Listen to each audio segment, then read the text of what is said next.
तो आपके हिसाब से जो बच्चे कह रहे हैं कि अब इसका एक ही सोल्यूशन है कि हमें ग्रेस मार्किंग दे दो 20-20 नंबर हर सब्जेक्ट में, नहीं एटलीस्ट पीसीएम में तो दे ही दो, वो सही है? वो तो नकल हो गई ना। आपने कहा जी नकल करने दो हमें, ये नहीं होता सिस्टम। आप इतना बड़ा एग्जाम चला रहे हैं जिसके बेसिस पे बाहर एडमिशन होता है। ये क्लास थी ही नहीं एक्सपेरिमेंट करने के लिए। इस क्लास के साथ क्यों किया? 10th के साथ थोड़ा कर लेते, चलो 1%, या 9th 11th को स्कूल में इस साल लगा लेते। आप ऐसी जिद में क्यों गए कि मैंने कुछ बना लिया, मैं आज ही करूंगा, 11वें घंटे पे ही करूंगा, और इतने भविष्य बच्चों का क्यों उसमें डाल दिया? सिस्टम में कहीं कमी नहीं है, सिस्टम बहुत अच्छा लेके आए। अब रीटोटलिंग प्रॉब्लम, लेकिन execution, 11th hour training, no scope of rectification, कई सारी समस्याएं हैं इसमें। और आप देखो इतना बड़े सिस्टम में जब आप करोगे तो खामियां आएंगी, क्योंकि जो मैन पावर है वो खुद ट्रेन नहीं है। 50-50 साल के ऊपर टीचर है। अब हर आदमी टेक्नोलॉजी से वो नहीं है। मैंने इस सिस्टम के ओएसएम के रोल आउट होने से पहले एक स्कूल की बड़ी स्कूल के प्रिंसिपल है, उनसे बात की थी। उसमें एक सर्कुलर आया था स्कूलों के पास कि आपके जो बेस्ट टीचर्स हैं उनको ओएसएम में लगाइए। तो उन्होंने एक बड़ी अच्छी बात कही थी, बेस्ट टीचर होना और टेक सेवी टीचर होना दोनों में अंतर है। एकदम सही। हो सकता है कोई टीचर हमारा बहुत अच्छा हो लेकिन वो कंप्यूटर पे बहुत फ्रेंडली ना हो, तो इसको हम इतनी जल्दी उनको कैसे इस सिस्टम में ढालेंगे? तो क्या टीचर्स की ट्रेनिंग को लेकर भी आपको लगता है कि अब एक सवाल उठ रहा है? देखिए, ट्रेनिंग एक बहुत इंपॉर्टेंट प्रोसेस है किसी भी चीज़ का, फेमिलियर और अनफेमिलियर। जब कोविड आया था मेरे को जूम में दिक्कत हो रही थी। क्यों? हमने कभी किया ही नहीं टीचिंग के लिए। लेकिन मोमेंट कोविड आया, 3 महीने किए तो सब जूम में प्रो हो गए। सिस्टम में टाइम लगा लेकिन हो गए। हम कोई भी अनफेमिलियर चीज करेंगे, मेरी स्पीड नहीं आएगी, मैं गलती करूंगा। टीचरों का इसमें कोई दोष नहीं है। आपने उन पे ये थोपा, उनकी क्या गलती है? अब कहीं ना कहीं मुझे नहीं समझ आ रहा, मुझे देना है, करना है। पहले एक head examiner, assistant head examiner, मेरा पार्टनर कॉपी चेक करता था। तो कॉपी चेक करने के बाद assistant head examiner 20% copy check करता था, और अगर टीचर की कॉपी चेकिंग में वेरिएशन है वो ज्यादा भी रीड चेक कर सकता था, फिर हेड एग्जामिनर करता था। अब वही सिस्टम आपने टेक्नोलॉजी को दे दिया, रैंडमली उस स्कैन्ड कॉपी में से 20% पकड़ेगा और असिस्टेंट को दे देगा, और असिस्टेंट की वही कॉपियां ही वो हेड एग्जामिनर करेगा। तो 80%, अब 100 में देखें तो 80 कॉपी रह गई अनचेक्ड। लेकिन 17 लाख बच्चे 1 करोड़ में अगर मैं जाता हूँ 98 में, सिग्निफिकेंट हो जाता है ये अमाउंट। तो यहाँ पर इनको देखिए, इसमें अब ये पंडोरा बॉक्स खुल गया है। मेरे हिसाब से पंडोरा बॉक्स खुल गया है। कुछ जेन्युइन शोर मचाएंगे, कुछ वैसे भी मचाएंगे। अब देखिए ऐसा होता है। नहीं, आप मुझे एक चीज़ और कह रहे थे, मुझे बड़ा वो जेन्युइन लगा कि बच्चे को भी दूसरे एग्जाम्स की भी तैयारी करनी है, और उसके दिमाग में फिर से अभी आएगा कि वो अच्छा, इसमें तो री एग्ज़ाम की तो कोई बात हुई नहीं है, री इवैल्यूएशन की बात है। अगर बच्चे को लगता है कि उसकी री इवैल्यूएशन में कॉपीज़ में जो उसने लिखा, जो उसके मार्क्स कम आए, तो वो फिर री मार्किंग में जाएगी कॉपी।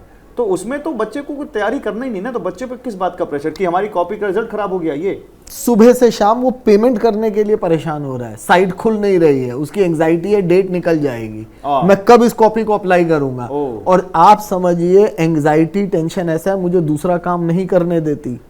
ह्यूमन बन के देखिए, और वो पूरा मन वही लगा हुआ तो है। अब वो सीयूईटी की क्या करेगा, नीट की। आधे बच्चे साइंस वाले, साइंस का रिजल्ट रिकॉर्ड खराब है। फिजिक्स में out of 163,800 total compartment 94,519 are physics, 58% बच्चे फिजिक्स में फेल है, जो कि एक बड़ा फिगर है। Last year 1,29,000। इसका असर क्या पड़ेगा आगे?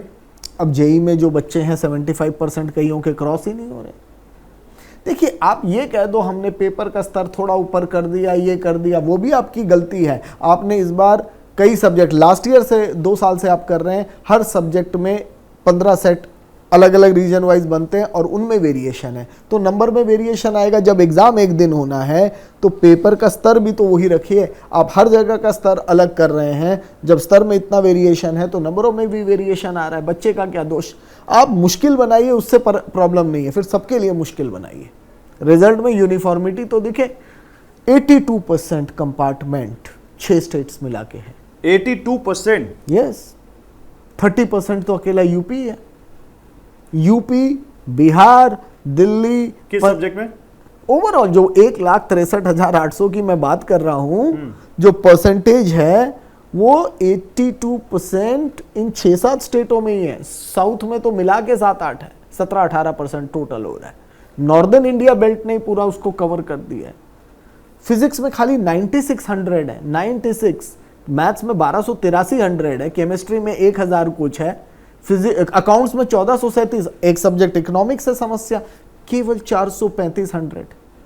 अकाउंट्स खाली कॉमर्स के पास है, इकोनॉमिक्स, साइंस, कॉमर्स, ह्यूमैनिटीज तीनों के पास है, उसमें खाली 435। और इकोनॉमिक्स की कॉपी थी जो लास्ट में हुई चेक, तो यानी इकोनॉमिक्स में डेफिनेटली कुछ ना कुछ निकलेगा। डाटा आपको इंडिकेशन। तो फिर इसका सोल्यूशन क्या है? 98 लाख कॉपीज हैं, 20 पेज मिला दे 2 करोड़ पेज हो गए।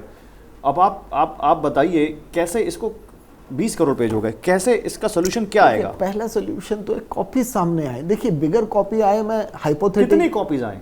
जितनी रिवैल्यूएशन में है। अब ये 3 लाख कह रहे थे, हो सकता है 5 लाख बच्चे निकलवाएं कॉपी, 6 लाख निकलवाएं। ये तो जो फिगर निकलेगी, जब तक फिगर्स हम नहीं आएंगे, हम हाइपोथेटिकली क्या करें, उस फिगर में इशू कितने रेज होते हैं कि कॉपी दिख ही नहीं रही, जैसे कुछ कॉपी आई वो दिखी, अब ब्लैंक पेज आया तो चलो इशू रेज्ड है कि मेरी कॉपी चेक नहीं हुई, ये चेक कर देंगे। और 13,000 कॉपी जो इन्होंने कहा कि हमने पूरा एफर्ट लगा लिया, वो स्कैन नहीं हो पाई, उन्हें हम मैनुअली चेक कर रहे हैं। तो अब ये बताएं कि जब वो स्कैन तब नहीं हो पाई, अब कौन सा सॉफ्टवेयर स्कैन कर देगा? और आपने ये ऑन रिकॉर्ड प्रेस कॉन्फ्रेंस में बोला है कि हमने 4 बार उसको ट्राई किया, तो वो 13,000 कॉपी ये स्कैन कैसे करके दिखाएंगे अगर उनमें से कोई बच्चा रिवेल कर रहा होगा? और कुछ अभी आप मुझे एक स्क्रीनशॉट दिखा रहे थे, एक बच्ची ने भी मुझे भेजा, 8-8 हज़ार रुपए करके 24,000 रुपए उससे मांगे जा रहे हैं। 16,000 था सुबह का रेट, हाँ, एक का, फिर वो 16 चीज का रेट है। ये रिवैल्यूएशन का इनकी साइट में ऐसा प्रॉब्लम दिखा रहा है। जब आप सेलेक्ट करो, सुबह एक सब्जेक्ट के 16,000 दिखा रहा था, 2 के 32, फिर ये फिगर हो गया 69,240, ये 2-2 लाख दिखा रहा है। बच्चों के होश उड़ गए हैं, पेरेंट्स के होश उड़ गए हैं। आप समझिए परीक्षा उन्होंने दे के लगता है कोई क्राइम कर दिया है, मतलब गलती एक्स की सजा वाई भुगत रहा है। आप एंग्जाइटी समझिए, अभी तो बच्चों का आप हाल देखिए।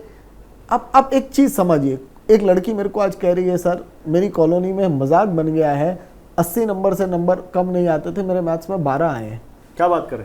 तो अब 80 से 12, ये तो एक सैंपल है। आप समझिए इसमें पूरे इंडिया में कितने बच्चों की क्या क्या रूरल एरिया क्या समस्या होगी। कई तो बेचारे रिवेल भी अप्लाई नहीं कर रहे होंगे। आपने सिस्टम ऐसा कर दिया, ये ब्यूटीफुल सिस्टम को बच्चों पे एक्सपेरिमेंट करके कईयों तो को टेक्नोलॉजी तो इंट्रोड्यूस नहीं करनी चाहिए। लेकिन सर इंट्रोड्यूस का, अब आपने एक 3 लैंग्वेज भी इंट्रोड्यूस किया है 9th में बीच में।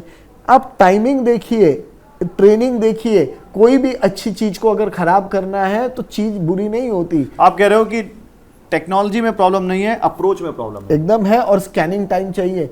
आज की डेट में आप एक प्लानिंग में प्रॉब्लम है। आप इतनी करोड़ कॉपियां स्कैन नहीं कर सकते इतनी जल्दी। देखिए लिमिटेशन है। फिर बच्चों को बताना था पहले कैसे लिखना है, क्योंकि स्कैन करते वक्त प्रॉब्लम क्यों आएगी आप समझिए कि मैंने उस आंसर को ठीक से नहीं लिखा, कहीं इधर लिख दिया।